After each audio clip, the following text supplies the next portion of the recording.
Francisco, Macarena Centenera, que también es neuropsicóloga y coordinadora de neuropsicología en Astrane. Y también es especialista en estimulación sensorial. Entonces, a lo largo de la mañana, yo creo que un poco el tema de las preguntas, pues sobre la marcha podéis ir, ¿no? Sí. Podéis ir consultando a Francisco, que dará toda la jornada de mañana. Y bueno, entonces a la 1:30 haremos la pausa para comer y retornaremos luego por la tarde a partir de las 3 para los talleres prácticos. Vale, entonces sin más, pues damos comienzo a la jornada.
Relacionados con los muy conocidos para todos, si alguno no lo conozca, que son las 3 unidades funcionales de Luria, que es lo que va a guiar el análisis de la valoración de los pacientes o de los usuarios con dificultades sensoriales potenciales. Y otra parte relacionada con las redes, qué pasa con las redes, qué hace la estimulación en estas redes de redes. Tengo que intentar un poco voy a colocar un sitio, perdonad, pero me están grabando en el streaming. Pues me quedo aquí. Vale.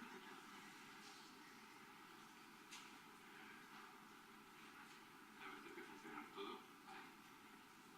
Empezamos con algunos elementos de neurociencia. Aquí tenemos la primera unidad funcional de Luria, tal como la llamó.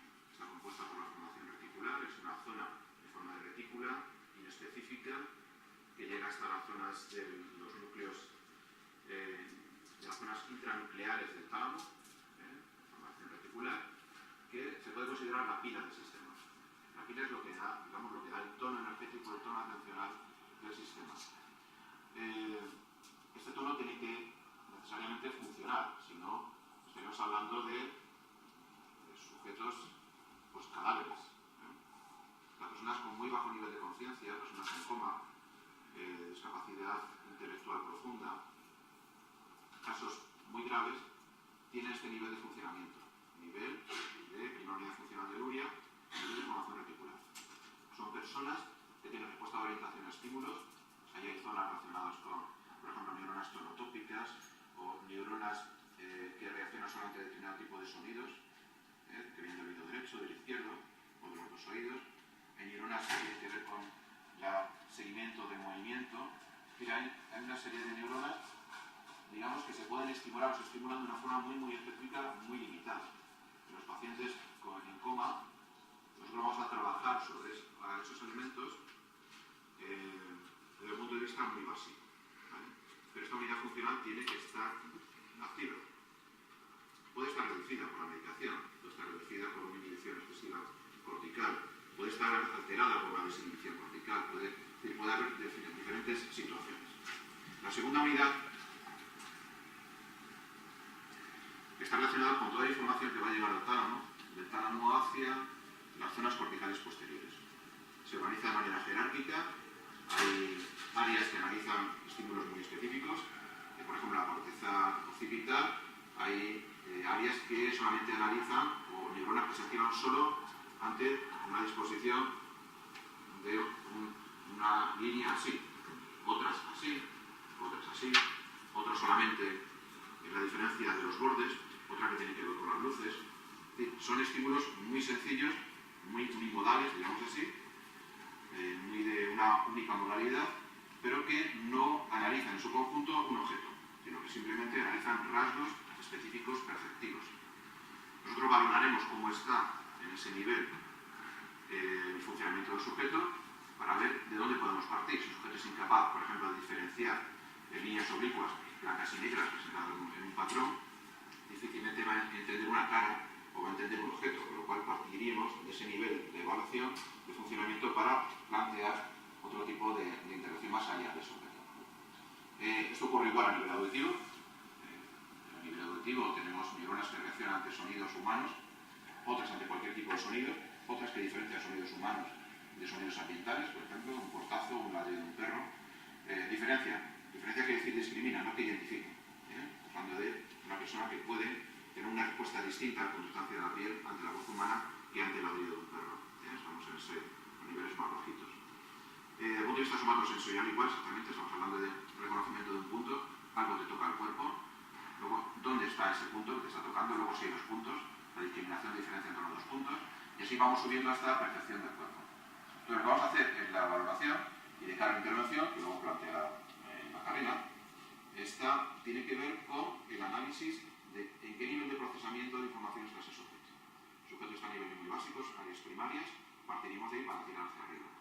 Que puede reconocer caras, que puede reconocer voces, pero no identificar lo que están diciendo, pues partiríamos de ahí. Que puede reconocer un objeto en movimiento, pero no qué objeto es, pues partiríamos de ahí.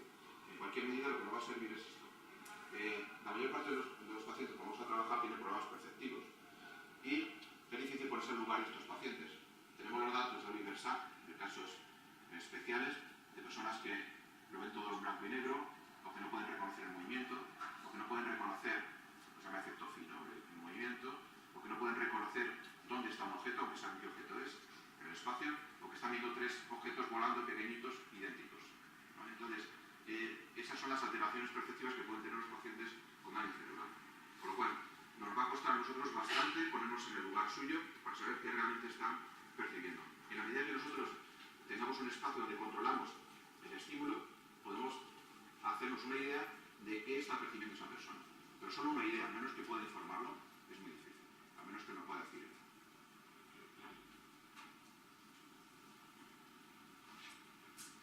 Toda la información que llega a la zona posterior va hacia la zona anterior, que en definitiva es lo que queremos.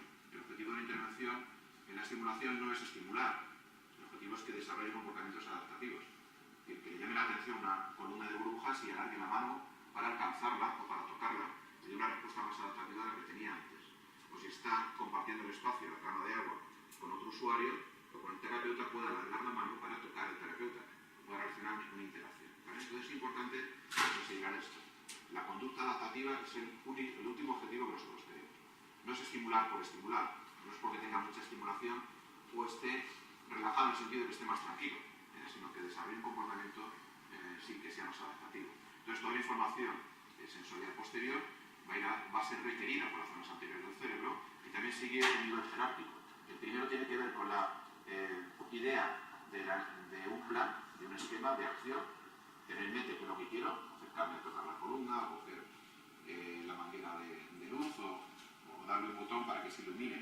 la sala, o es decir, una intención de conducta, y a partir de eso se establecen, como bien conocéis, pues todos los esquemas, motores que sigue esta estructura, subprogramas del ordenador en diferentes niveles del sistema. ¿Vale? Y finalmente está toda la corteza motora, etc. La corteza motora suplementaria, con todo su papel, y núcleos subcorticales. Pero en definitiva, esta tercera unidad funcional del URIA va a requerir constantemente información de zonas posteriores. Estas tres unidades están interrelacionadas entre sí. Si lo que estoy diciendo en este momento a alguien le puede estar llamando la atención, lo que va a hacer es incrementar el nivel de arousal a partir de la primera unidad funcional del URIA, mandado por la primera, por la tercera. ¿Vale? Si lo que estoy diciendo a alguien le está aburriendo o está distraído por determinada cosa, lo que va a hacer el lóbulo frontal es reducir el nivel de arousal y se va a perder la atención sobre lo que estoy diciendo, lo que está pensando en otra cosa. ¿Vale? En esta tercera unidad sí hay muchas alteraciones también. De hecho, una de las aplicaciones de las salas en uso de la parafijación psicomotora, ya había otro tipo de salas, en Alemania utilizan salas blancas para reducir los comportamientos alterados, comportamiento por exceso en determinados tipos de pacientes, pacientes psiquiátricos, y en Slusen pues también se empezaba a utilizar, nosotros sobre todo con discapacidad intelectual grave, que está Ramón Nobel utilizándolo en Cataluña, y también en Pamplona, otro grupo de nuestra asociación, y nosotros hemos utilizado con personas con autolesiones, ¿no? Personas que se autolesionan, que tienen dificultades importantes en la regulación. De hecho, llegan a pedir ellos, cuando no pueden autorregular, que se les deje, se les permita estar un rato en el espacio Slusen. Bien, hay una diferenciación hemisférica en cuanto a lo sensorial. O sea, no se detecta la entrada, se está buscando.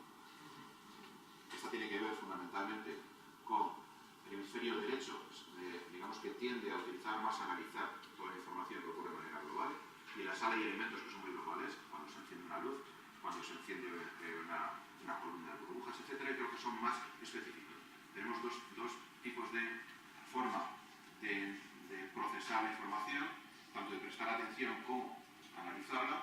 Una es foco, es como un foco que se dirige yo. Si me preguntan, ¿había muchos asistentes a la charla que diste? Pues sí, había bastantes, además estaba bastante quieto, no se movían, no parecía que estuviera nadie aburrido. ¿Vale? Pues si me dice, ¿había alguien que tenía un suéter de color amarillo? Pues tendría que utilizar un procesamiento visual, pero secuencial del hemisferio izquierdo. Entonces, ese tipo de procesamiento más global, más focal, más foco, o más analítico, más láser, está determinado por la especialización de ambos hemisferios. En algunos casos está alterado, con una lesión del hemisferio derecho está alterado esa valoración foco, digamos así, y cuando estamos hablando de hemisferio izquierdo, sobre todo procesamiento secuencial y determinado tipo de estímulos. Con lo cual, nosotros, ante un paciente que hemos valorado que tiene un procesamiento más tipo láser, por ejemplo, autistas, o personas con daño cerebral frontal, o de corte estimular anterior, podemos plantear un tipo de estimulación que vaya de lo más concreto, de partir de elementos, de luces, de puntos de luz, de sonidos, hacia algo que vaya mucho más global para enseñar la apreciación global de todo esto. Bien, voy a interrumpir un momentito para poder poner otra vez la imagen.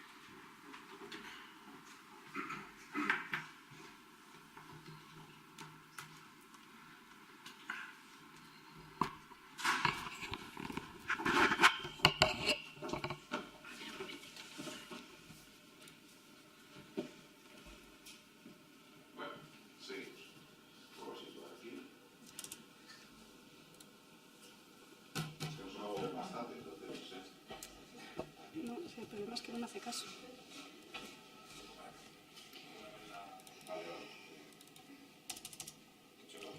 Pero...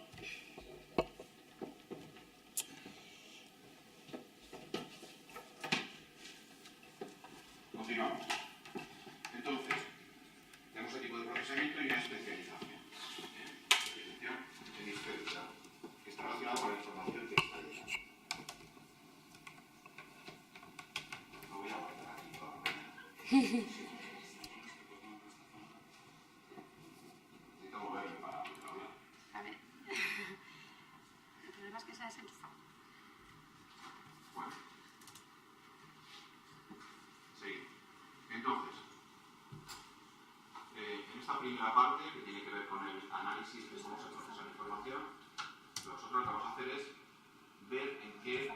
lugar está el sujeto. ¿Dónde? ¿Hasta dónde está procesando? ¿De qué manera procesa? Ten en cuenta que hay muchas dificultades en las personas con daño cerebral. Por ejemplo, tienen dificultades importantes desde el punto de vista visual, desde la reducción de los campos.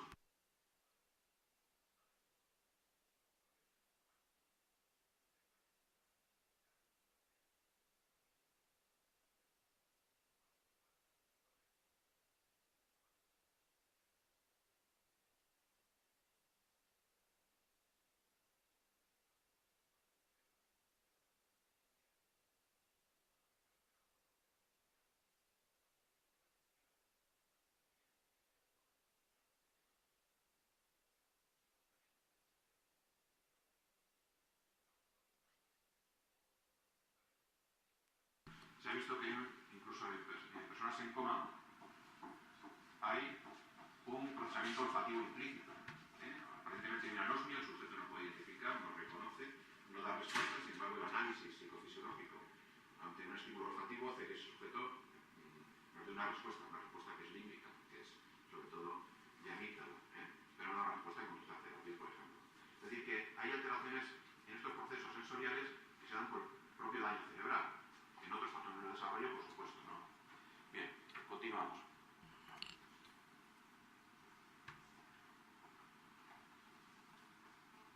A ver. ¿Dónde va a tener efecto la estimulación? Pues aquí. Ahora me funciona esto. Ahí.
Una serie de planes, una serie de esquemas básicos de acción, que es la parte de abajo que pone acciones, conductas, lenguaje, etcétera, y a partir de ahí vamos construyendo una serie de redes que son jerárquicas, están interconectadas entre sí y nunca dejan de relacionarse. Y aquí habría mucho que hablar sobre el tema de los reflejos primitivos y qué función tiene. El cerebro es un todo, ¿vale? El modelo de permite que haga una crítica para animar. El modelo de cerebro reptiliano, cerebro de mamífero, ese tipo de cosas, cuando decíamos la... ¿Ya no se oye?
ya no tiene nada que ver con lo reptiliano, lo mamífero, tiene que ver con otras cosas.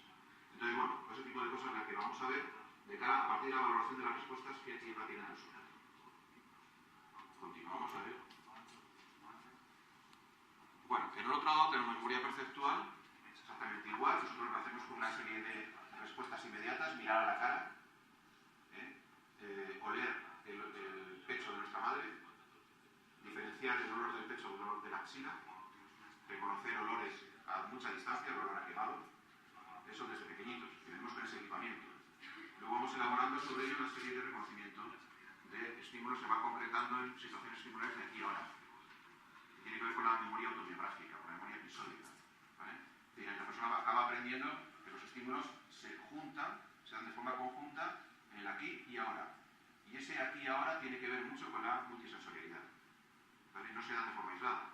Esta recuperación episódica nosotros vamos a hacerlo en la sala de estimulación o en otros momentos, por ejemplo en el aseo de la persona, la hora de la comida, la ducha, ¿vale? Para aprovechar y crear situaciones, eventos, memoria episódica, donde se da la propia estimulación multisensorial. La persona entonces lo que va a hacer es intentar no va a rememorar esa situación de estimulación dentro de un episodio. De hecho, nosotros vamos a crear rutinas en la sala. Hay una serie de estructuras, lo comentará, de percepción de contingencias que va a ocurrir a continuación, donde la persona se prepara para recibir esa estimulación a partir del aprendizaje. Esto es una representación simbólica de estas redes, de Fuster. Él habla de unas redes posteriores, como digo, y anteriores, ejecutivas y perceptivas. Hay puntos de esa red que son puntos fundamentales, por ejemplo, el área de Wernicke, o el área de Broca, o el área que tiene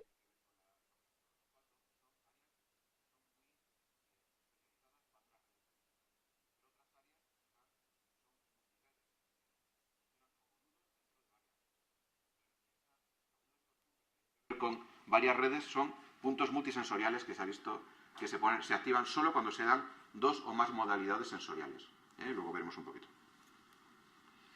La conexión entre zonas posteriores y anteriores, que tiene que ver con este cambio o esta acción constante antero-posterior.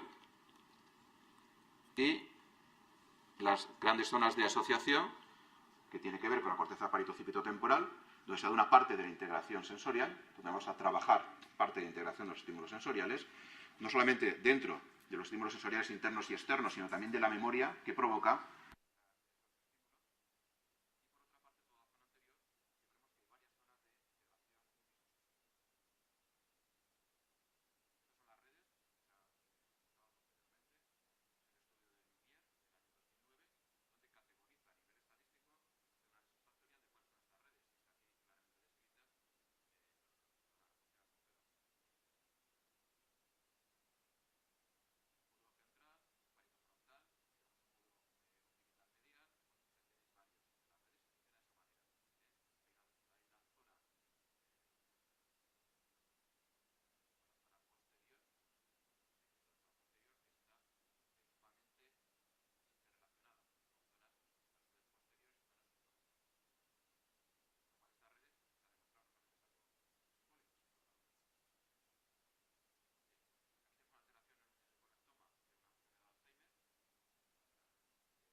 Seguimos.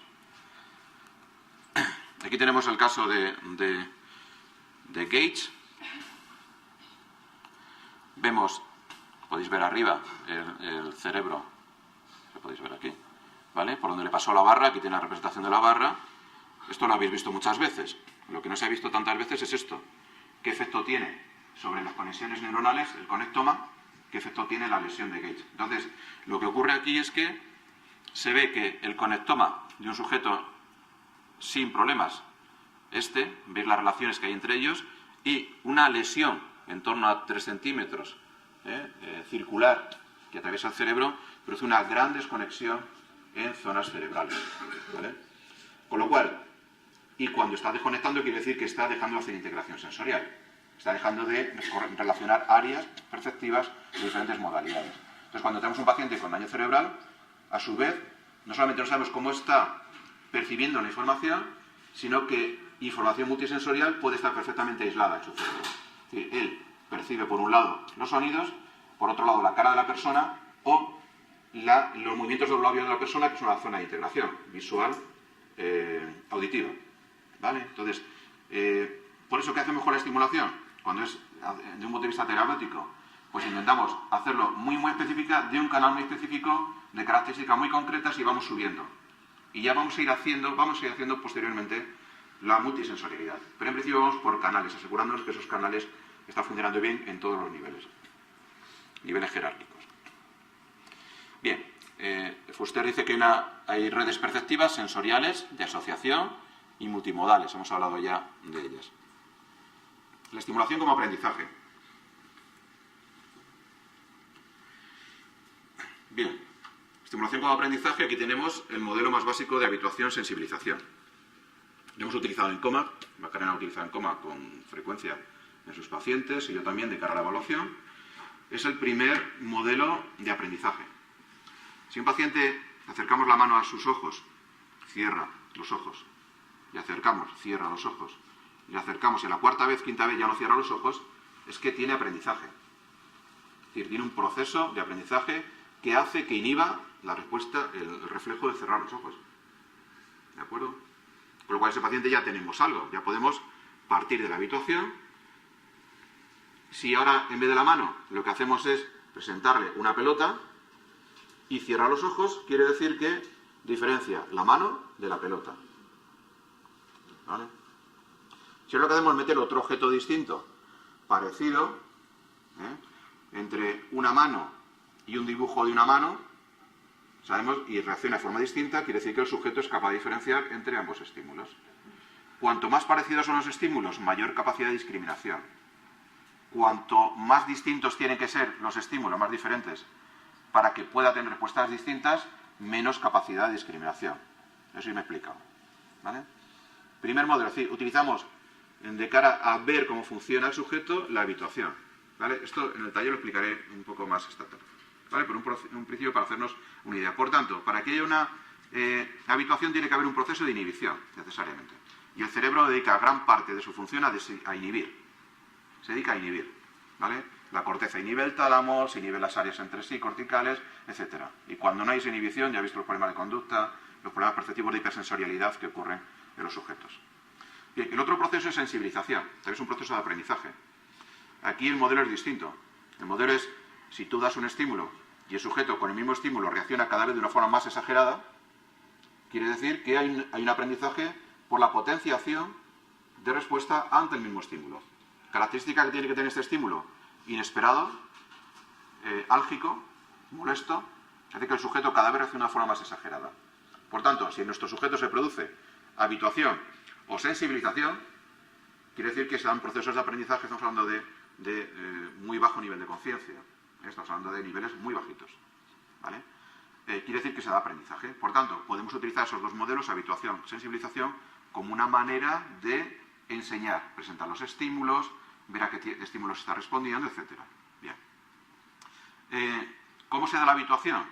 La habituación se da por la repetición de estímulos que son predictivos, que son esperados por parte del sujeto y que el sujeto, muy importante, tiene aprehendido. Si un sujeto habitúa ante una respuesta, o habitúa una respuesta ante un estímulo, quiere decir que tiene una mini representación de ese estímulo. Por tanto, conoce ese estímulo. Una de las cosas que hicieron los terapeutas, los fisios, terapeutas, logopedas, todas las personas que trabajan en las salas, es que ha dejado de prestarle atención a ese estímulo. Perfecto, eso quiere decir que ha aprendido ese estímulo. Ahora, lo que vamos a hacer es presentarle otro distinto. Cuando se produzca habituación de este, le presentamos el anterior. Verás como una deshabituación. ¿Esto se ha vuelto a ir? cosas hay que hacer. Con esto sí.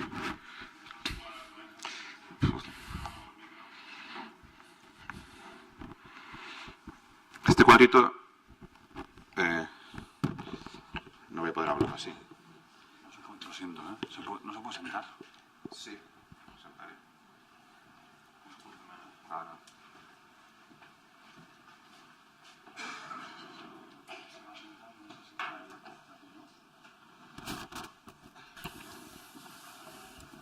Disculpa, no me gusta hablar sentado.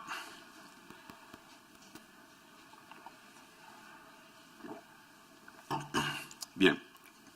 Esto tan simple que veis aquí le valió el premio Nobel a Eric Kandel. Estuvo jugando con una aplisia durante mucho tiempo hasta que demostró cuál es el mecanismo de habituación de esa habituación. Es decir, este es el modelo de aprendizaje. La habituación a largo plazo la vemos aquí. Este caso es una estimulación, una habituación a 43 minutos de música. Puede ser perfectamente una sala de estimulación, donde hay una gran respuesta inicial cuando se presenta un estímulo y después de 43-45 minutos en las áreas que dedica el cerebro a esa percepción es mucho menor. Con lo cual sabemos que la novedad provoca como respuesta a orientación una mayor actividad cortical. A presentar un estímulo nuevo en la sala o en cualquier otro lugar se produce este incremento de activación, pero poco a poco se va reduciendo. ¿Esto es malo? No, es bueno, porque quiere decir que se va especializando porque el cerebro va aprendiendo ese estímulo. Cuando aprendes a tocar la flauta, al principio todo tu cerebro toca la flauta. Después de cierto tiempo ya, solo parte de la corteza motora auditiva del hemisferio izquierdo y derecho se pone en acción. El resto lo dedicas a otra cosa. Por ejemplo, a pensar lo que tienes que hacer, si lo estás haciendo bien o mal, etcétera. ¿De acuerdo? Entonces, que haya menos representatividad cortical por una estimulación no significa necesariamente que sea malo. Probablemente es mejor. Sensibilización se produce, este es el caso de la fibromialgia, donde hay varios experimentos, en uno de ellos, Joan Deus, un amigo mío, se dedicaron en Barcelona a dar golpecitos con un martillo aquí en el nacimiento de la uña de un dedo, y hace una resonancia magnética a sujetos controles y con fibromialgia, y que se veía que los sujetos con fibromialgia tienen una reactividad exagerada cortical ante el mismo estímulo, que era prácticamente neutro en personas controles, ¿vale? Es decir, que esto también se da. Con lo cual, tenemos un paciente que tiene un daño, un hombro doloroso, poca atención va a prestar a otros tipos de estímulos, si no está bien colocado, si no está a gusto, es decir, no va a poder prestar porque su cerebro está ocupado con otras cosas. Está intentando autorregular el dolor. Condicionamiento clásico, conocéis todos, que es un estímulo natural como la comida produce una respuesta salival, el perro de Pavlov. Cuando presentamos un estímulo determinado, la visión de la comida, podemos sustituir ese estímulo por el reflejo, por el estímulo natural, ¿vale? Bien, eso que nos ha explicado tan sencillo es bastante complejo, porque requiere la predicción de dos estímulos. Y para que un sujeto tenga una capacidad de condicionamiento, vamos a hacer lo mismo de los ojos. Tenemos una pelota, la acercamos al sujeto, ¿vale? Y hacemos y el sujeto cierra los ojos. Cierra los ojos.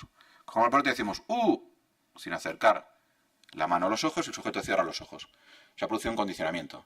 Condicionamiento quiere decir que ha habido dos vías, auditiva y visual, que han coincidido en una única neurona, al final un conjunto de neuronas, pero en una única neurona, con dos tipos de conexiones, una débil y otra fuerte, y que ha ocurrido de forma inmediatamente antes o después una de otra, o simultáneamente, ¿vale? Y se puede sustituir una de ellas. Por tanto, el condicionamiento clásico es una forma de percepción de contingencias, predicción de que algo va con algo.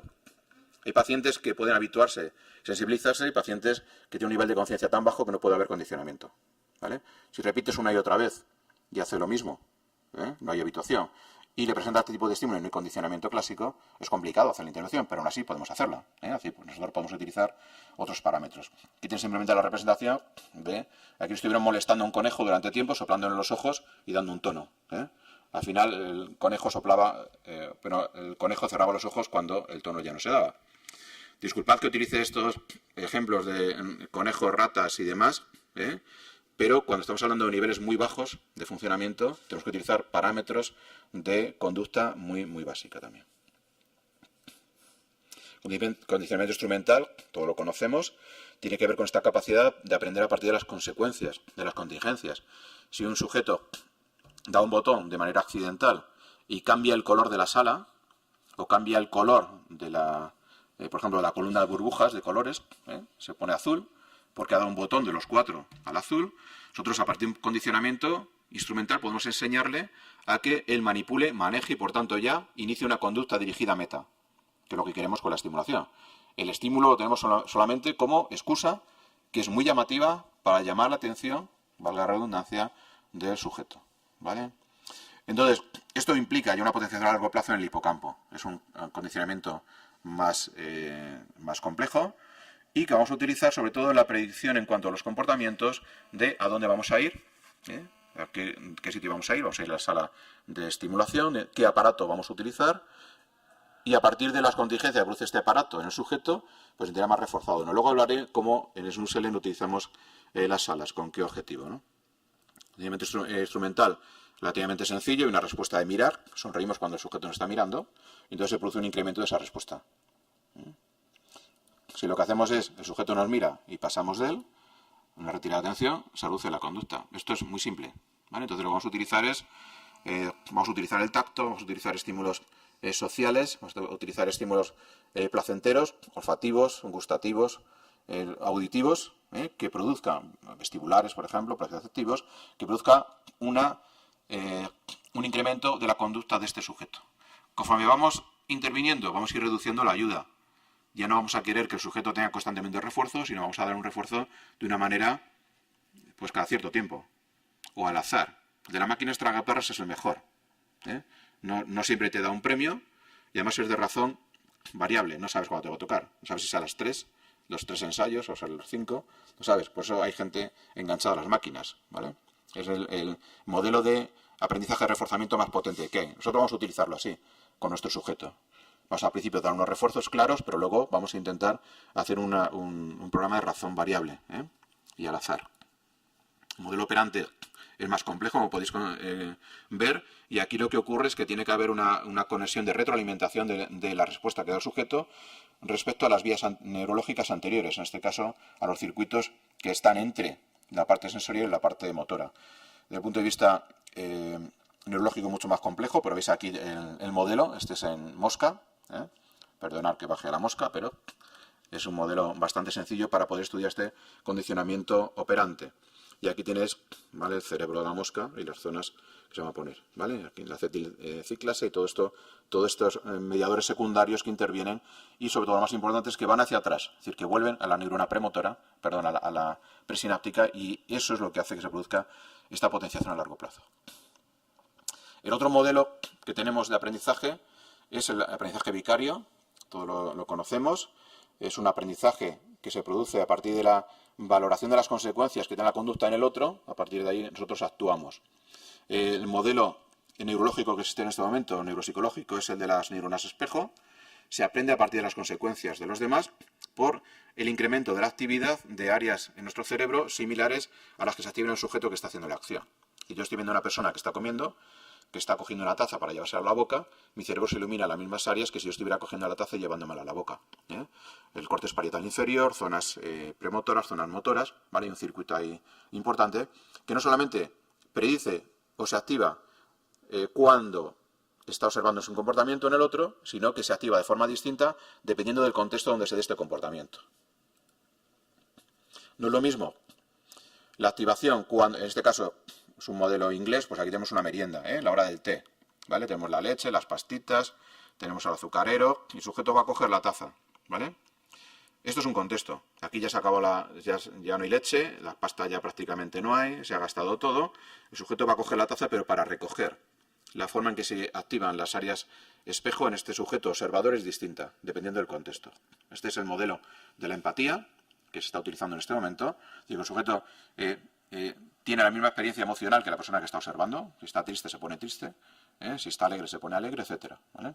Que lo único que tiene que darse para que no se produzca la conducta ecopráxica constantemente, lo que tiene que darse es inhibición frontal. Si no hay inhibición frontal, el sujeto es ecopráxico, imita todo lo que tú haces.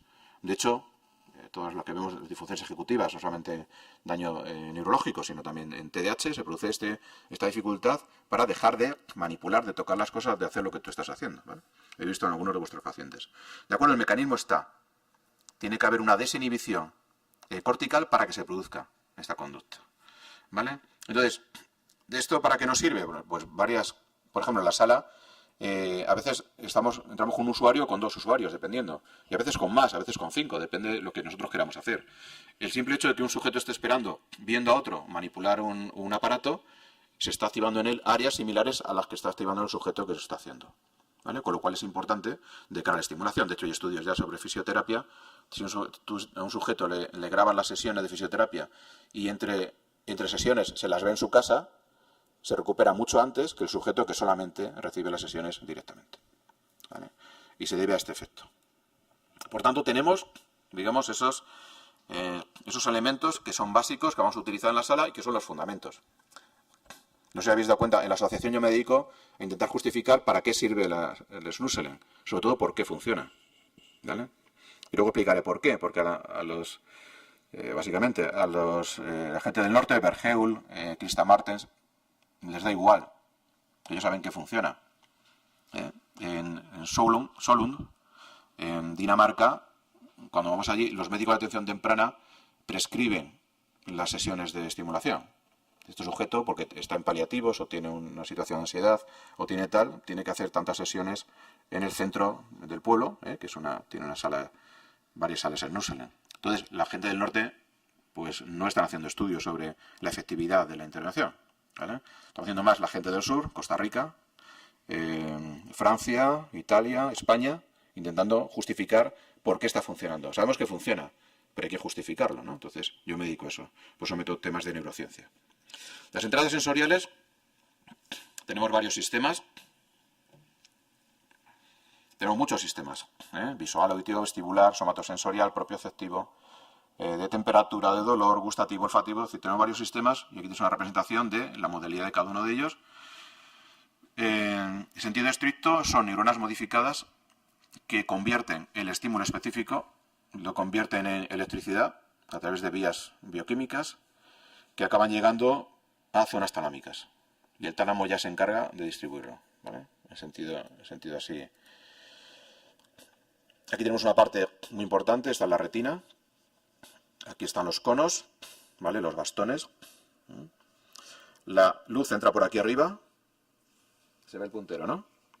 Luz entra por aquí arriba y estimula estos receptores. Y cuando entra por aquí arriba hace cosas muy interesantes. Por ejemplo, la regulación de la luz que tiene que ver con el sueño. La melatonina. Receptores de melatonina que tiene que ver con la regulación y que están en estas zonas de aquí.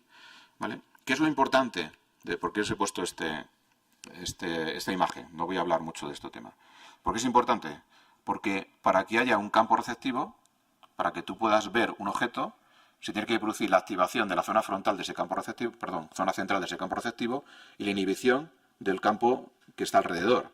Si no hay inhibición del campo que está alrededor, tú no puedes fijar la atención, fíjate, muy básico, ni siquiera es atención, estamos hablando de retina, estamos hablando de cóclea, estamos hablando de cosas muy básicas, ni siquiera ha llegado a corteza ni a tálamo, y no se puede producir la percepción de ese campo receptivo.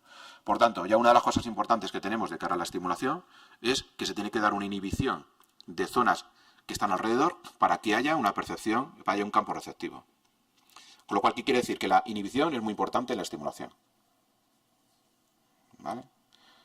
¿Y qué hacemos nosotros? Intentar con una sala crear un entorno donde se inhiban otro tipo de receptores.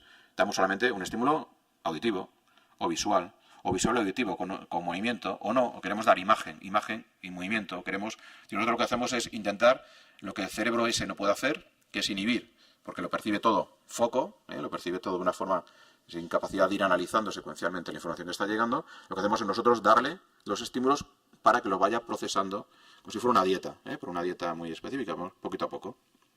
¿Vale? Por tanto, la inhibición lateral permite centrar la mirada. Es una de las cosas importantes que ocurre en este campo. Aquí vemos, se mueve esto lo conocéis ya, el campo nasal, el campo temporal, va a zonas distintas, zonas talámicas, vías laterales, contralaterales, ipsolaterales, contralaterales, y el ojo ve el mundo completo tenemos estas dos vías, uno que tiene que ver con el control del movimiento y fijaciones oculares, que es la que está activa en sujetos que tienen bajo nivel de conciencia, y los familiares le da la falsa ilusión de que su familiar está consciente y que puede entender, y que cuando dice, y entra el nieto y mira, ha reconocido a su nieto, por ejemplo, ¿eh? O se vuelve cuando hay un sonido que puede resultar chocante o familiar o lo que sea por sus características, y da la falsa sensación de que está consciente, ¿no?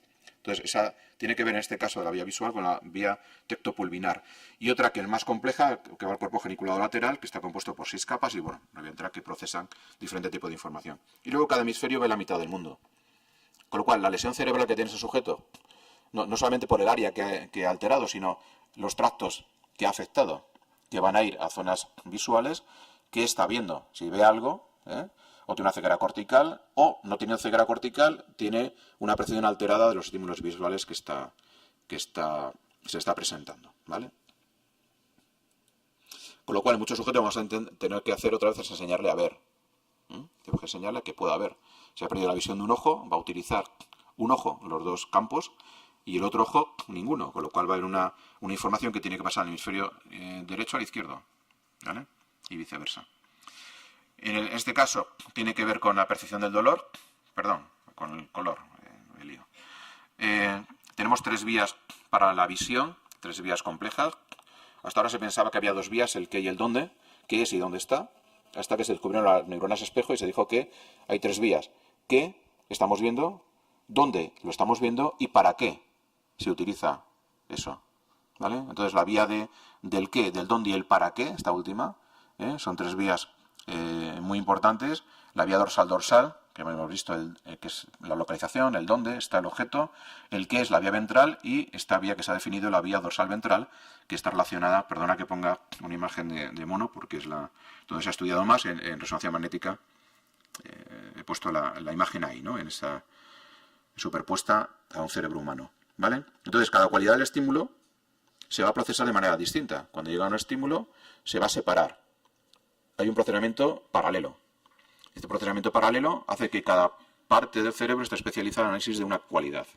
Hemos hablado del qué, del dónde y el para qué, ¿vale?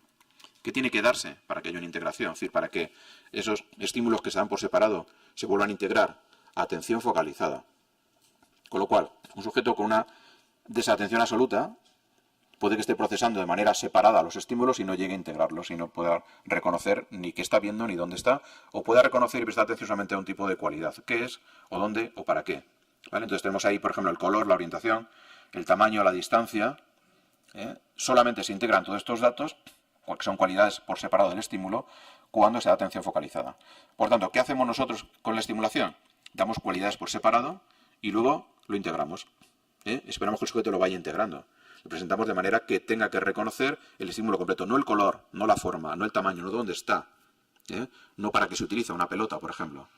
Que vamos presentando la pelota de diferentes colores, objetos con el mismo color, con la misma forma. Es decir, vamos presentando diferentes estímulos que varían una cualidad y luego le vamos presentando estímulos que varían en varias, para ver si hay esta discriminación. El modelo es igual que os he dicho de habituación. Presentamos un estímulo, una pelota verde, una pelota amarilla, vemos qué tipo de respuesta tiene, si la pelota es pequeña o es grande, si son del mismo color pero de diferente tamaño, etcétera. Son colores distintos en objetos idénticos o en objetos diferentes. Y nosotros vamos a intentar que este procesamiento se vaya haciendo a nivel cortical. Bien. Luego veremos qué implicaciones tiene todo esto de cara a la estimulación y cómo hemos de darla. En la audición, aquí tenemos desplegada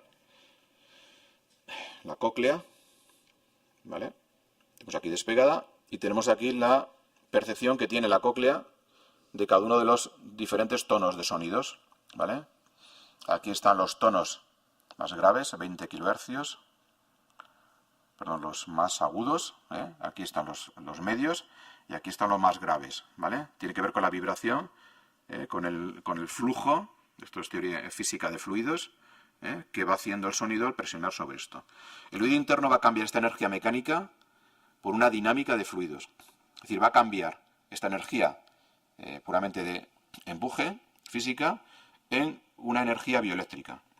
Y entonces, aquí lo que va a ocurrir es que diferentes zonas de la cóclea procesan diferentes tipos de sonidos, lo cual es muy relevante porque diferentes zonas de la cóclea van a inervar a diferentes zonas de la corteza cerebral. Entonces Entonces, no solamente que el abuelo se esté quedando sordo y deja de percibir determinado tipo de sonidos, ¿vale? O el paciente que tiene alteraciones neurológicas, es decir, que hay una afectación a nivel de cóclea, sino que hay una afectación a nivel cortical también, como consecuencia de la deprivación de la entrada sensorial de ese tipo de sonidos. Por lo cual, una de las cosas que se debe trabajar bastante es la estimulación auditiva en pacientes neurológicos, porque puedes acabar perdiendo. Es decir, en el cerebro funciona, perdonar que algunos sois más jóvenes, funciona como los adolescentes, la ley del mínimo esfuerzo, y no desaprovecha nada. Es decir, si un área no está siendo utilizada por un sensorio, el otro que está al lado lo pilla. Así funciona, ¿vale? Es decir, no lo deja sin utilizar. No se desperdicia energía en el cerebro, ¿de acuerdo? Lo cual todo el cerebro sirve para algo, ¿eh? Eso que dicen, solamente utilizas el 10% del cerebro, es totalmente falso. Entonces, ¿qué va a ocurrir con los pacientes neurológicos que tienen alteraciones, que deja de entrar información? Pues que otro canal lo asumirá, es decir, otra área que esté cercana lo asumirá. Eso produce alteraciones en las percepciones, confusiones en las percepciones, pero poco a poco se va produciendo una plasticidad cerebral. Aquí tenemos esta parte de la corteza crestonotópica, ¿vale? La corteza auditiva primaria, tenemos aquí. Igual, por esa parte de cada uno de los elementos de la cóclea van a ir aquí, ¿vale? Esto tiene que ver con el ápex de la cóclea, esto tiene que ver con la base, elementos más agudos, elementos más graves que lo van a procesar en lugares distintos. Con lo cual el paciente también a nivel neurológico tiene una lesión auditiva. Nos centramos mucho en la afasia, ¿vale? Pero es que este sujeto, aparte de tener una agnosia, por ejemplo, para los sonidos, es que no puede distinguir tonos distintos, con lo cual es una de las cosas que se debería trabajar, se podría trabajar. En estimulación lo que nosotros vamos a hacer así. En estimulación hay una tendencia que es utilizar música chill out, entonces hay una especie de discoteca de los años 80, cuando yo iba allí, tomaba al Pipermí, tomaba tónica, gin tonic, porque con la luz azul se iluminaba como fluorescente, entonces todo era muy psicodélico. Y la sala no es solamente psicodélica en el sentido que fue el objetivo de Bergheul y el psicólogo que lo crearon. El objetivo era un recreo psicodélico al principio, sino que presentaremos los estímulos de tal manera que podamos tener sonidos más graves o más agudos, utilizar los cuencos tibetanos de diferentes cualidades. Algunos sonidos más graves, de esos que te atraviesan el cerebro cuando suenan, os habéis visto estos grandes que son de piedra, u otros que son más agudos, que trabaja otro tipo de tonos. También es estimulación. No solo música chill out, siempre lo mismo, ¿vale? Entonces aquí lo que tenemos este mapa, la representación, las zonas importantes del cerebro suelen estar ocultas. Aquí tenéis en los surcos, ¿vale? El plano temporal, corteza auditiva, ¿vale? Hay un mapa de los sonidos en el cerebro y un procesamiento en paralelo de estos sonidos para que vuelvan a unirse. Igual que ocurre en la visual, también ocurre en el auditivo. La información, los tonos van por separado, se procesan de forma distinta y luego se tienen que unir. Bien. El gusto. Esta revisión que estoy haciendo así más rápida. La estimulación gustativa es compleja en la sala. Es compleja porque algunos pacientes tienen disfagia, con lo cual mucho no puedes utilizar líquidos. El uso de líquidos puede ser bastante interesante para esta parte, más que el uso de sólidos. El uso de sólidos conlleva todo lo que es manipulado de alimentos. Tienes que tenerlos preparados. Vamos a tratar de hablar un poco de cómo hacer la valoración gustativa. Pero es una de las cosas que es más importante en las personas, el olfato y el gusto. Porque produce respuestas emocionales. Entonces, estas respuestas emocionales, sobre todo cuando tenemos niveles muy bajitos, donde han perdido la capacidad de emocionarse ante una música o ante la cara de un familiar, porque ya no lo reconoce, lo que sea, pues es un canal de entrada muy interesante. Y el gusto también se puede dar de forma multisensorial. En este caso lo que he hecho es dividir los sabores de una forma distinta. Aquellos sabores que son apetitivos, es decir, que el cerebro te pide que los cojas, salado, el dulce, el ácido, también el glutamato, el umami, que está en rojo, y se procesa aquí, que tiene que ver con el núcleo facial, o el nervio facial, perdón, y aquí esta zona anterior, con estas papilas, tiene que ver con el nervio facial y el trigémino. Luego hay otros que son aversivos, el amargo y el ácido, el sujeto por naturaleza tiende a rechazarlos porque está relacionado con potenciales peligros tóxicos para el sujeto. Pues pues sabores de alimento en descomposición, etcétera, es amargo. Determinadas setas, etcétera, son amargas, hierbas tóxicas son amargas, por tanto nosotros como primates tendemos a rechazar el amargo. Es aversivo para nosotros. Entonces, esta información se procesa también por lugares distintos. No solamente en lugares distintos de la lengua, sino, en este caso, por el nervio glosofaringeo. En este caso, ¿vale? Y luego tenemos otros que tienen que ver con la sed, el pH y equilibrio iónico, y que se procesan en la zona posterior por el laringe superior y el vago. Entonces, como veis también, la información ya del principio se divide, se separa. Esta información luego se tiene que juntar. ¿De acuerdo? ¿Qué es lo que le pide al cuerpo en cuanto a sabores? Salado, sodio, ¿bien? El dulce, la glucosa, ¿vale? El ácido también, por lo que tiene que ver con las vitaminas, tiene que ver con los cítricos, y el umami, el glutamato, ¿vale? Cuando haces pop ya no hay stop, que es tu cerebro te pide glutamato y seguir continúa. El glutamato es fundamental para el cerebro, ¿eh? Entonces, todo lo que es apetecible es que es bueno para el cerebro y tu cerebro te lo está pidiendo. Entonces podemos jugar en la estimulación, podemos jugar con diferentes sabores, luego lo veréis con Macarena, ¿vale? Aversivos, no aversivos, etcétera. Nosotros en Solund, Christian Marten nos hizo un experimento con los holandeses. Fuimos a la sala y como éramos españoles nos quiso agasajar con una sesión multisensorial de gusto, ¿eh? Entonces nos mezcló chorizo con turrón, ¿eh? Entonces era difícil hacerles entender que el chorizo y el turrón no pegan. Puede ser multisensorial, pero luego no pega nada, ¿eh? Entonces tenemos que tener en cuenta de estos elementos, no solamente que sea multisensorial, sino que peguen. El que peguen es difícil que interpretarlo, pero tú ya culturalmente sabes si pega o no pega lo que estás haciendo, ¿no? Bien, aquí he puesto simplemente las vías, procesamiento central, cada una de ellas. Van a ir diferentes zonas, en este caso del tálamo, en este caso va a ir al hipotálamo lateral, en otros casos pues va a ir al ventral posterolateral del tálamo, el corteza somatosensorial, va en diferentes lugares. Esta zona más gustativa del núcleo tacto solitario va a ir al cortes insular, que nos va a dar información importante sobre qué se está incorporando en nuestro cuerpo. Bien, el olfato. El olfato es muy importante. La ageusia, en definitiva, va a producir alteraciones en la persona que lo está sufriendo. Es decir, ya las cosas no le saben como antes, ya no disfruta de la comida en cuanto al gusto, ¿eh? Y puede provocarle dificultades. Pero el olfato mucho más, ¿eh? La anosmia no solamente produce dificultades a la hora de que ya el jamón serrano buenísimo de pata negra ya solamente sabe salado, ya no sabe jamón, ¿eh? Solamente sabe pues lo que tiene que ver con el gusto, ¿eh? Puro y duro, ¿eh? Sino que produce respuestas alteradas. ¿Y si huelo mal? ¿Eh? ¿Y si no huelo? Que huelo mal. ¿Y si se está quemando la comida y no me entero porque no lo huelo? De ese tipo de cosas va a producir alteraciones emocionales en las personas, a veces muy importantes, ¿eh? A veces de manera importante. En este caso tenemos igual, aquí tenemos una representación, cómo funciona, es decir, unas neuronas que son modificadas, y la mucosa tiene una característica muy importante, que se renuevan, ¿eh? Estas neuronas crecen. Es decir, cuando después de que has pasado un catarro, que has tenido muchos mocos, y luego has arrasado con toda la mucosa nasal, se vuelve a restablecer, pero el arrasar con la mucosa quiere decir tirar con las terminaciones de las neuronas modificadas, que se tiene que volver a regenerar. Estas neuronas están utilizando en trasplante de médula, por ejemplo, para recuperar médulas y utilizarlas también como células madre en otras zonas del cerebro. Es decir, esta zona es muy importante. Lo probable es que el sujeto con daño cerebral ha tenido un accidente de tráfico, ha habido un golpe contra golpe y ha seccionado estas terminaciones. La lámina cribosa lo normal es que vuelva a recuperar en un cierto tiempo, ¿eh? Si no, es un indicador de que algo no está funcionando bien a nivel de plasticidad cerebral.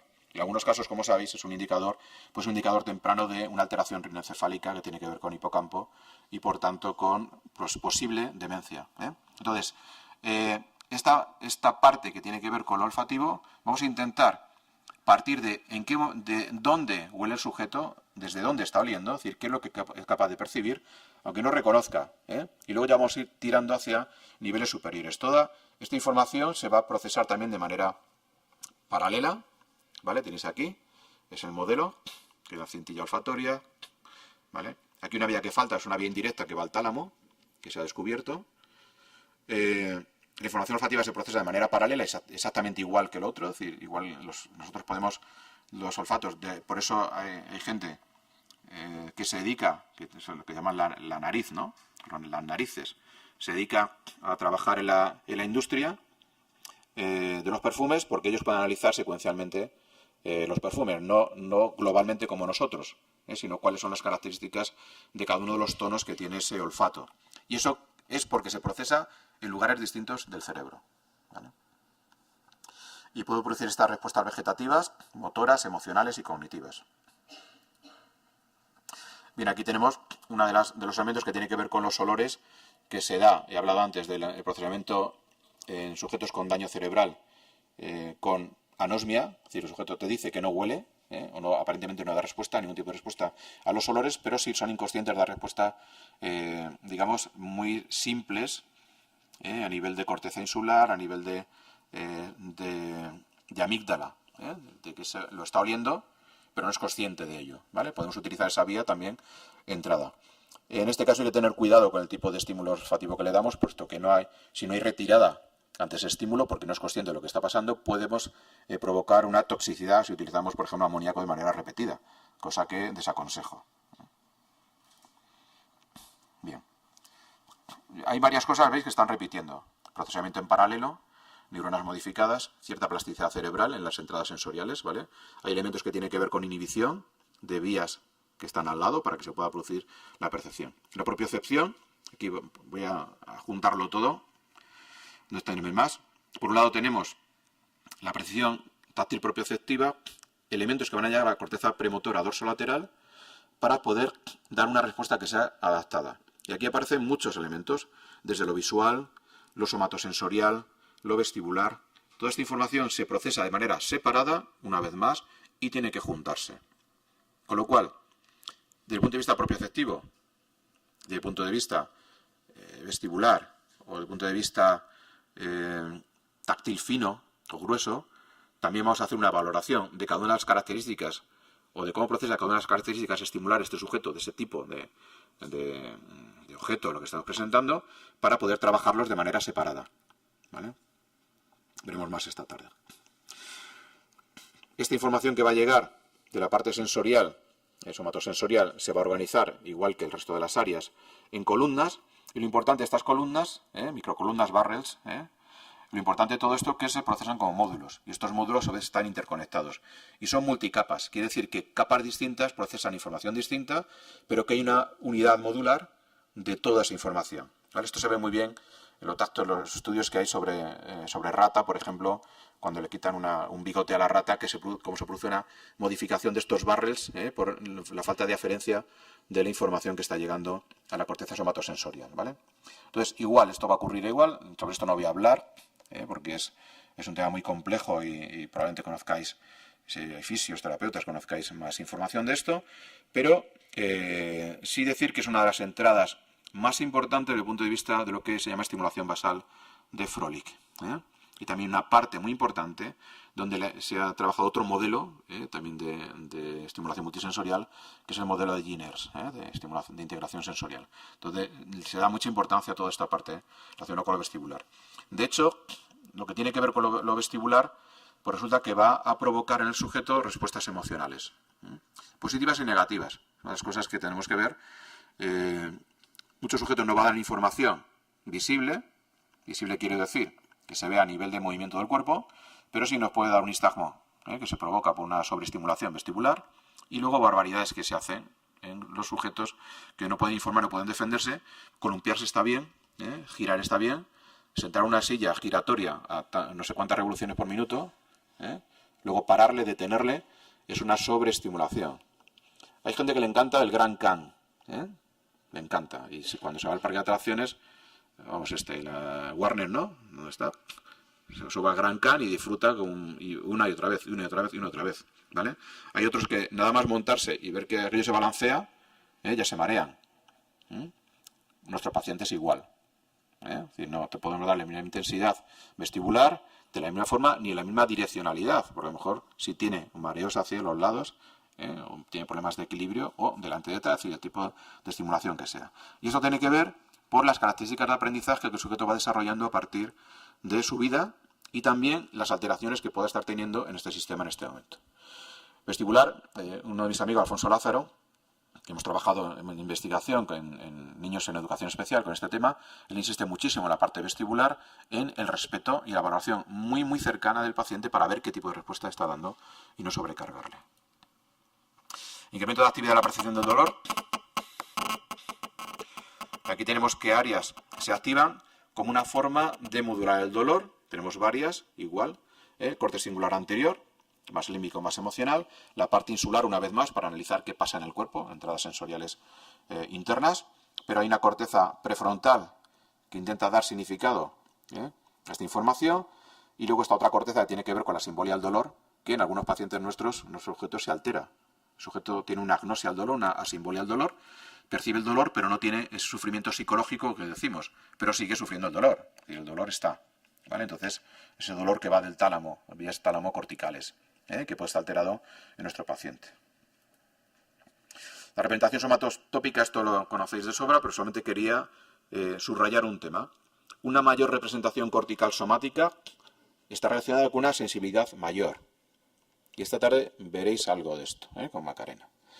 Quiero decir, hay gente, yo he trabajado mucho tiempo con autismo, he estado 23 años en el equipo de autismo. Y hay gente que va por los coles y tocando la cabeza a los niños como tanteando melones. Hola niño, hola niño, hola niño. Los autistas esto le pone como una moto. No lo soportan. Porque la representación que puede tener una parte de su cuerpo puede estar absolutamente exagerada en ese individuo y por tanto se está invadiendo su cerebro, su corteza somatosensorial. Entonces, ¿qué es lo que vemos así en general en sujetos que no tienen ningún tipo de alteración? Que las manos, los labios, la lengua y los pies son las zonas donde más representación cortical hay, por tanto, más inundación estamos haciendo cuando estamos estimulándolas.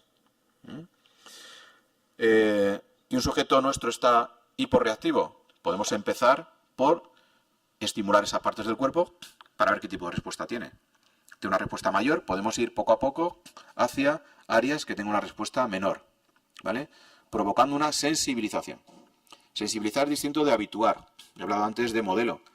El niño Víctor de Aveirón, el niño lobo, se revolcaba en la nieve, iba desnudo en el bosque, ¿vale? Comía cualquier tipo de cosas.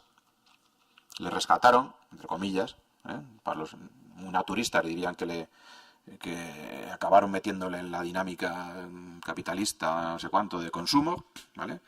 Pero este Víctor de Aveirón, después de cierto tiempo, con abrigo, con un sitio para calentarse, con zapatos, luego ya empezaba a tener frío.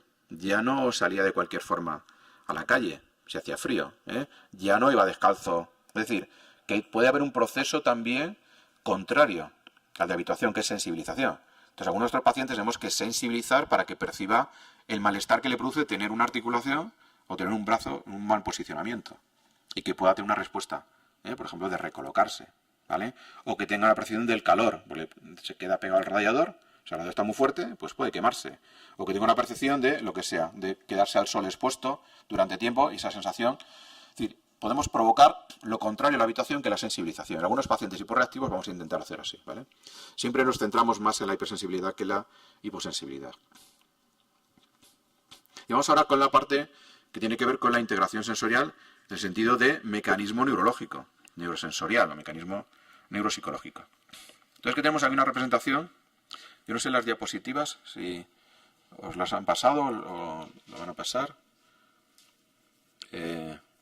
Sabéis, las personas que trabajáis aquí, sabéis que se queda streaming durante un mes. Gracias. Y que todas vais a tenerlas, ¿vale? Todas las diapos. Tenemos los diferentes sentidos aquí simplificados. Todos van a ir directamente al tálamo, excepto el olfato, que va vía indirecta por el córtex piriforme, va al tálamo también. Hasta hace 3 años se consideraba que no había vía del olfato al tálamo, ¿vale? Se decía que iba directamente a la corteza somatosensorial. Entonces, aquí esta información toda va a pasar al corte sensorial, de diferentes modalidades, como hemos hablado, y hay una zona importante que el córtex orbitofrontal, digamos, como último de integración, que tiene que ver con procesos multisensoriales, pero también de coherencia central, de dar significado a eso que estamos percibiendo, que puede haber una debilidad en determinado tipo de pacientes o de sujetos. Esta información del córtex orbitofrontal va a mandar de forma directa al estriado para elaborar conductas motoras, todas las conductas son motoras en definitiva, a la amígdala para hacer una valoración de esa información sensorial que está llegando, una valoración emocional, por tanto una, digamos una bidireccionalidad, y al hipotálamo para dar respuestas autonómicas que sean necesarias desde el punto de vista, el eje se llama límbico, hipotálamo, hipofisiario y adrenal. Es decir, la estimulación va a provocar respuestas motoras, respuestas bioquímicas en sentido de neurotransmisores y respuestas hormonales. Una de las hormonales tiene que ver con el cortisol, produce estrés de preparación a la respuesta. Entonces, una estimulación, nosotros estamos dando, produce la emisión de cortisol, este cortisol va a ir directamente a tálamo, a hipotálamo y a cortes límbico. Entonces, si el cortisol es necesario, es decir, aclaro un error. Cuando se dice que una persona tiene estrés, se quiere decir simplemente que no está muerta. Distrés significa que tiene una alteración en el estrés, tiene un exceso de estrés o una dificultad de modulación del estrés. Entonces nosotros con la estimulación provocamos estrés y cuanto más sea la estimulación, más emisión de cortisol. Esto se produce un proceso de habituación, el cortisol, pero hay un análisis de esa información si es potencialmente peligrosa o no, y se producen 3 tipos de conducta. Te haces el muerto, luchas o escapas. ¿Vale? Estas 3 tienen que ver con el modelo multi o plurivagal. No sé si habéis oído hablar de la importancia del nervio vago en las respuestas, de Porges.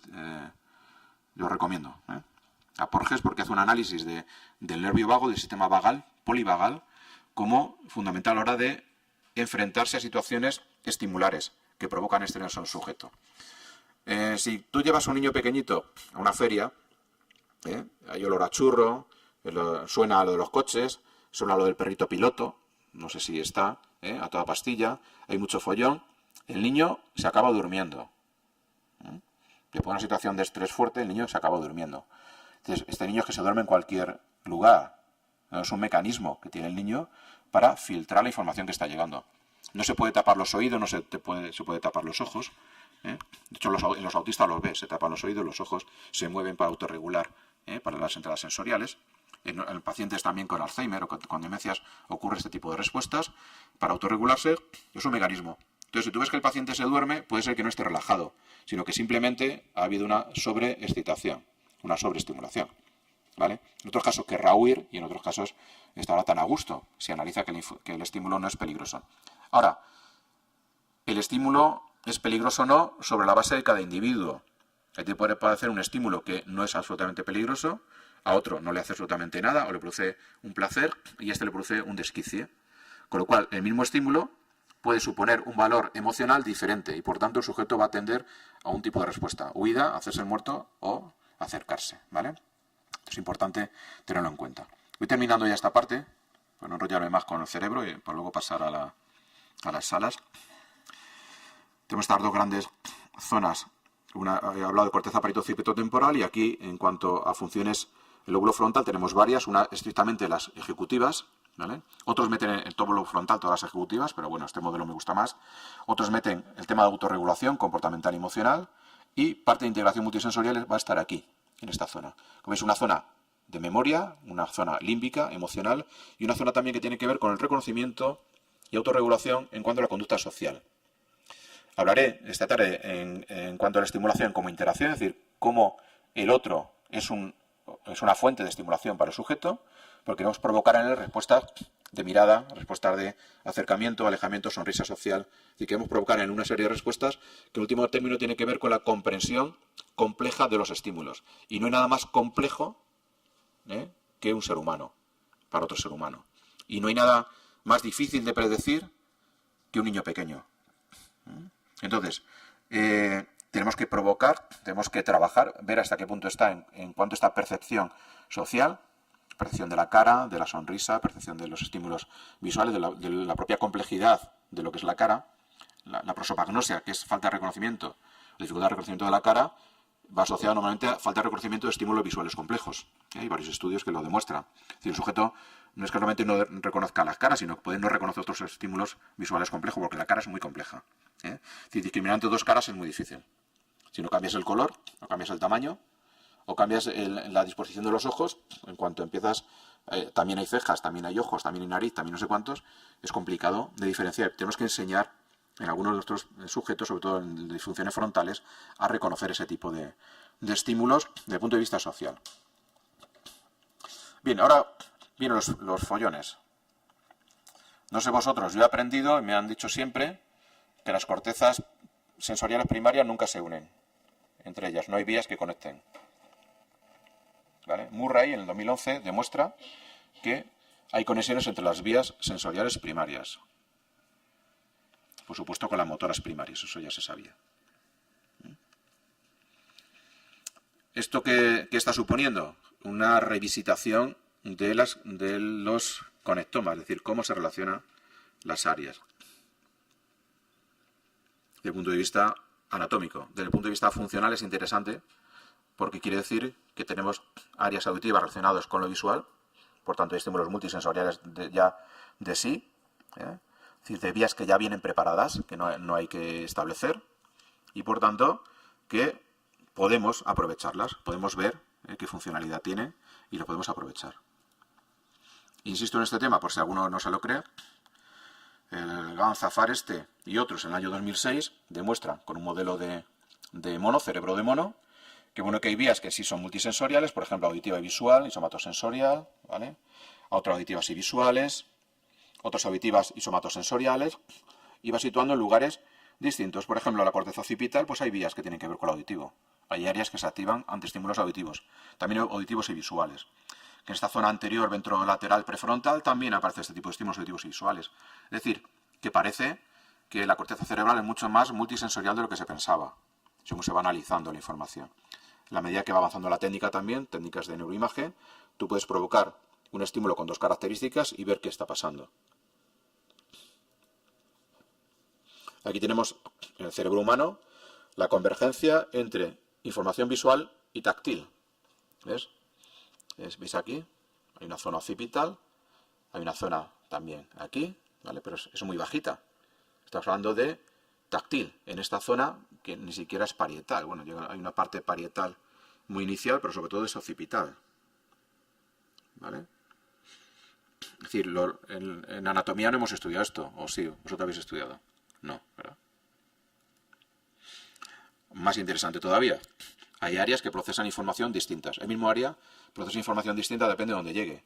Por ejemplo, en esta zona que tiene que ver con el colículo superior, va a procesar de esta forma los estímulos visuales que están llegando.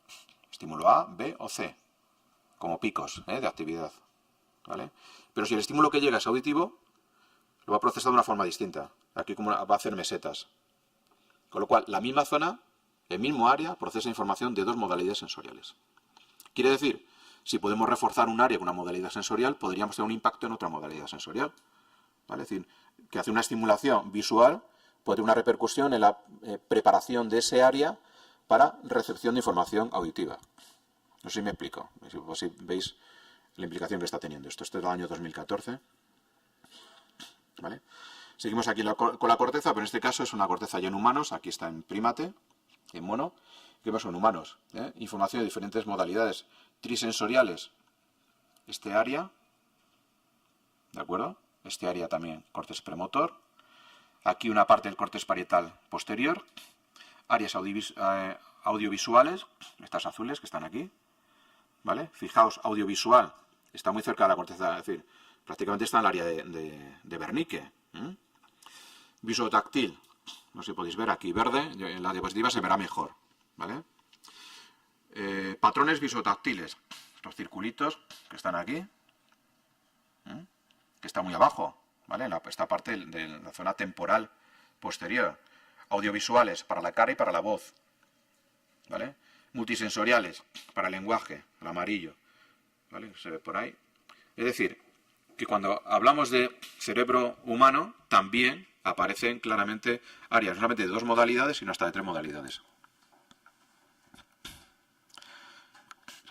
Y esto es lo que ocurre, lo que decía de la corteza, que la corteza lo aprovecha todo. El miembro fantasma, precisamente este mecanismo. El miembro fantasma se empezó a estudiar en ratas. A la rata le cortaban un dedo y entonces la zona que los barrels que correspondían a las columnas que tienen que ver con este dedo acaba siendo asumido por parte de la cara. Y entonces la rata tenía la misma sensación cuando se tocaba la cara, aquí los bigotes, que cuando antes se tocaba. Eso ocurre simplemente porque una parte asume la otra. De miembro amputado. Curiosamente, se está investigando esto mucho más a partir del cambio de sexo, porque los varones que quieren una amputación de pene, le acaba quedando la sensación del pene, acaba produciendo dolor y problemas importantes, y entonces está trabajando bastante en esta línea a ver cómo se puede modificar. Se puede hacer algo parecido a lo que hacía Ramachandran con espejos, no sabe muy bien, pero se está trabajando en esa línea.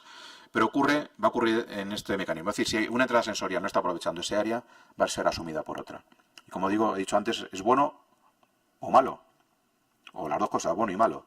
Aquí, ¿qué es lo que vemos? La activación de la corteza occipital por el sonido en personas ciegas. ¿Por qué? Porque aprovecha un área que estaba ya preparada. Es decir, no se inventa nada, sino que hay un área que está ahí, puede estar, como digo, silente, silenciosa, pero que se activa ante otra modalidad sensorial. Luego se especializa, se amplía, etcétera, como ocurre cuando hay modificaciones de las entradas sensoriales, ¿no? Finalizo con esto. Por tanto, de todo lo que hemos visto, ¿qué condiciones ha de tener la estimulación sensorial? Primero, sabemos que cada estímulo que llega al cerebro va a ser separado por diferentes modalidades, procesado de forma distinta y que tiene que ser adecuado a la intensidad y duración del estímulo que las provoca. Por tanto, intensidad y duración del estímulo, tenemos que plantear el tiempo suficiente para que el sujeto pueda procesarlo. Cuando hay un daño cerebral difuso o cortical difuso, o general en las vías de transmisión, el tiempo de latencia puede ser mayor. Esta vez pondré alguna imagen de una niña que tarda en procesar la información, ¿vale? Y tenemos que observar, tenemos que estar atentos a qué está ocurriendo y ver si hay una correlación entre lo que nosotros hemos planteado y la conducta posterior, de forma repetida, de forma consistente, que no sea al azar, ¿vale? Entonces, esta información que llega por separado tiene que ser adecuado. La intensidad y duración del estímulo tienen que estar ajustados a la capacidad del sistema. Si el sistema no puede admitirlo, se produce ruido, se produce distorsión, en el peor de los casos, si hay un foco epiléptico, se produce ataques epilépticos. Hay un problema de autorregulación de la información. Partimos de un daño cerebral, una persona tiene un trastorno de neurodesarrollo, como autismo, ¿vale?, que va a tener dificultades para esa modulación de las entradas. Por tanto, lo que nosotros tenemos que ver es ir probando hasta dónde empieza siendo ya desagradable, dónde empieza ya a tener dificultades el sujeto para su percepción. Puede provocar dolor, malestar, y como pongo aquí el peor de los casos, ataques epilépticos repetidos que puede dar lugar a alteraciones mayores. Que los mecanismos de inhibición a nivel periférico y central funcionen para que dejen pasar los datos relevantes y filtrar. La atención selectiva, en definitiva, al final es esto. Pero hay un elemento de filtro que tiene que dejar pasar la estimulación que es relevante en cada caso. ¿Cuál es lo relevante? De acuerdo a la meta que te planteas, es lo relevante. Pero nuestro paciente puede no saber cuál es la meta, puede no tener ni idea del sentido de la actividad que estamos haciendo y, por tanto, toda la información está entrando, porque no sabe cuál es la relevante en cada caso. De cualquier forma, nosotros tenemos que, si el sujeto no tiene esta capacidad de inhibición, ¿qué ocurre? Habéis visto, a nivel tanto periférico, de la propia entrada sensorial, como a nivel cortical, nosotros tenemos que darle la información de tal forma que pueda facilitarle este tipo de procesamiento. Siguiente, que los estímulos que se procesan por separado y en paralelo se vuelvan a integrar a nivel cortical superior. Esto he hablado ya, vamos a darlo por separado estos estímulos, vamos a facilitar la integración. Primero 2 modalidades, luego 3 modalidades, luego situaciones de recuerdo del sujeto, luego de cosas de su vida, luego canciones que le gustaron, luego la jota de su pueblo, luego la visión de las castañas de su pueblo, luego lo que sea que nosotros consideremos que es relevante para ir incluyendo elementos multisensoriales de la memoria episódica del propio sujeto. Que se establezcan nuevas conexiones o se reactiven otras silenciadas. Y esto se hace con la repetición. Llevar a un paciente, a un sujeto, un día a la semana a la sala de estimulación, pues es interesante para que se relaje un rato. Si queremos hacer algo que vaya más allá, que sea terapéutico, tiene que ser de forma repetida. Tenemos que hacerlo con intensidad de tiempo. 40-45 minutos. ¿Cada cuánto tiempo? Lo que requiera el sujeto. En un centro, por ejemplo, de pluridiscapacidad, nosotros había sujetos que llevábamos todos los días. Otros que iban 2 veces por semana. Otros que iban en grupo una vez a la semana. ¿De acuerdo? Dependía de lo que nosotros necesitábamos o lo que necesitaba esa persona. Finalmente, que las actividades de estimulación sean significativas para el sujeto. La motivación es el motor de la acción. Cuando los sujetos tienen esa motivación en off, el mutismo cinético ese, la apatía que aparece en daño cerebral frontal, pues tenemos que provocar situaciones que sean súper atractivas, y la sala de estimulación intenta provocar situaciones súper atractivas, alucinantes, dicen algunos sujetos, alucinantes, y yo recomiendo que lo experimentéis, que necesariamente atraigan la motivación del sujeto hacia eso, acercarlo o que continúe el acontecimiento, es decir, que haya una causa para un efecto y que ese efecto se pueda continuar a partir de una causa que yo estoy provocando en el entorno. Por tanto, la estimulación tiene que ser significativa para el sujeto. Esto es importante. ¿Vale? Por eso no podemos poner todos los aparatos y todos los cacharros posibles de la sala. Es imposible. No podemos, ni siquiera se pueden comprar. Todo lo que hay que hacer es analizar cada sujeto y los estímulos. Y ya con esto termino. Los estímulos de la sala no tienen que ser súper caros. Se puede hacer cosas muy baratas. Y podéis encontrar en internet, podéis encontrar estímulos de bajo coste, que son seguros para los sujetos, no se los comen ni se van a cortar, ni se van a rajar, ni nada, pero que son baratos, no hay por qué comprar cosas caras, ¿vale? Bien, luego hablaré un poquito más de esto. En definitiva, es lo que quería contar. Conclusiones. La estimulación tiene como objetivo incrementar, acelerar o establecer un proceso o función que esté alterado o no. Los canales de entrada al cerebro son las vías sensoriales, ¿está claro? Utiliza mecanismos de plasticidad del sistema nervioso, por tanto, aprendizaje. Provoca modificaciones a largo plazo en estas redes. Y además, las redes corticales son más multisensoriales de lo que a este momento se pensaba. Y estos cambios podemos observarlos a nivel conductual o, en el peor de los casos, a nivel de registros psicofisiológicos, como luego comentaré. Muy bien. ¿Alguna pregunta?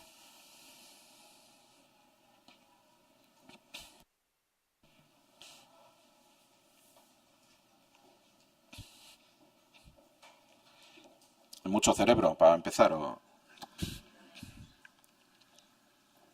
Que la mente está en el cerebro. El aprendizaje está en el cerebro. Todo está en el cerebro.